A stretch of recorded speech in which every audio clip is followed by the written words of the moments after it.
Hello, this is Bill Duggan with Quarry Hills Plumbing and HVAC. We're here in Walpole, Mass.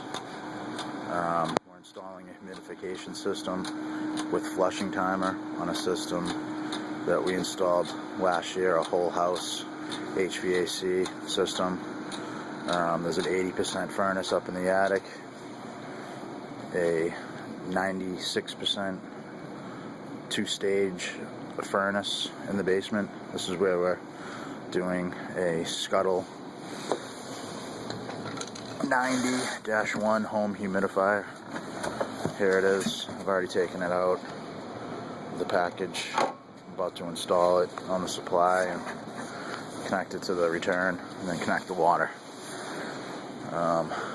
So this is where it's going to be placed. This is a 2-zone system.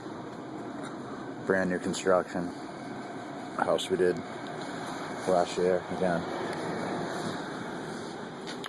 So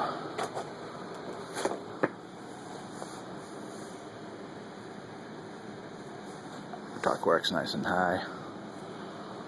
Looks like they pretty much moved into the basement already. Last time I was here it was completely empty. But there's the UWC zone panel we installed. So I'm going to get to work and I'll show you what it looks like when it's done.